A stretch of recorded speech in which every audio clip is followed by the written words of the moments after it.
2026 সালে নির্বাচন, তার আগে ভাটপাড়ায় তৃণমূলের গোষ্ঠীদ্বন্দ্ব চরমে। থেকে থেকে আগুন থেকেই যেন অগ্নুৎপাত। শুভেন্দু অধিকারী ভাটপাড়ায় গিয়েছিলেন তিরঙ্গা যাত্রায়। তার আগে থেকেই প্রকাশ্যে চরম গোষ্ঠীদ্বন্দ্ব। তৃণমূল কংগ্রেসেরই একাংশের বিরুদ্ধে তোপ দাগলেন জগদ্দল টাউনের প্রেসিডেন্ট হিমাংশু সরকার ওরফে বাপি, যিনি গাছ লাগিয়েছিলেন পরিবেশের ভারসাম্য রক্ষায়। অন্য এক দল জমির সম্পত্তি দখলে গাছ কাটতেই ব্যস্ত। তাই নিয়ে হিমাংশু সরকার পদক্ষেপ নিতে চাইলে কেউ কর্ণপাতই করেননি। নাম না করলেও তাদের তৃণমূলের বিধায়ক সোমনাথ সেনের প্রতি অনাস্থা প্রকাশ করেন তা স্পষ্ট। মেয়র পরিষদ সদস্য ও টাউন প্রেসিডেন্ট হয়েও তাই ক্ষোভ উগরে দিলেন হিমাংশু সরকার। স্পষ্ট বললেন, চিরকাল অন্যায়ের প্রতিবাদ করে যাবেন। বর্তমানে টাউন সভাপতি নিশ্চয়ই খাতা কলমে আমি আছি।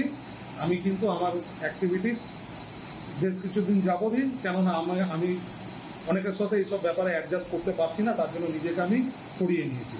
তার জন্য এই দায়িত্ব দলের সভাপতি হিসেবে আমি নিতে পারবো না, কারণ আমি জানিয়ে কোনো লাভ হয়নি। তাই জন্য নিজেকে সরিয়ে নেওয়াটাই ভালো, কিন্তু অন্যায়ের বিরুদ্ধে আমি আছি 100%। তিনি প্রেসিডেন্ট পদে থাকলেও গাছ কাটা থেকে দুর্নীতির নানা বিষয়ে যে দূরত্ব বাড়ছে ক্রমশ তা স্পষ্ট জানিয়ে দেন। তা নিয়ে কোনো দায় নিতেও আর রাজি নন তিনি।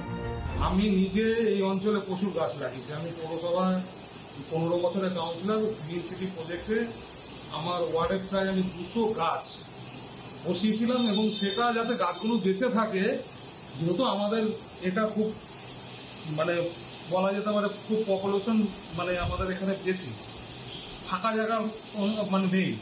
কিছু মাঠ আছে এবং কিছু ফাঁকা জায়গার মধ্যে আমি পৌরসভার পক্ষ থেকে প্রায় 110 খানা করে সেই গোল্লাগুলো করে দেওয়া হয়েছিল যাতে গাছগুলো বাঁচে।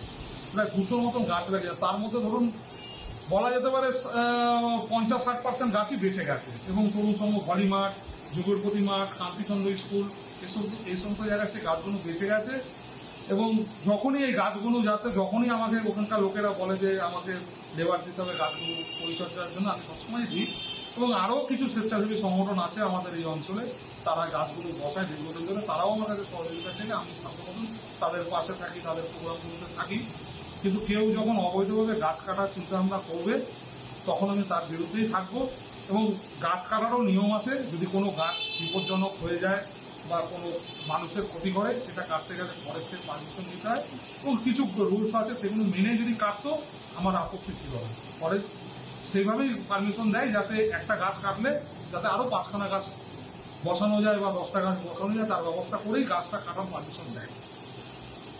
যখনই কেউ এরকম বেআইনিভাবে কাটবে, তার বিরুদ্ধে আমি এলাকায় ক্রমশ তৃণমূলের দাপটে দুর্নীতি থেকে অরাজকতা বাড়ছে সোমনাথ সেনের আশকারায়। এবার খুব স্পষ্ট করলেন হিমাংশু সরকার।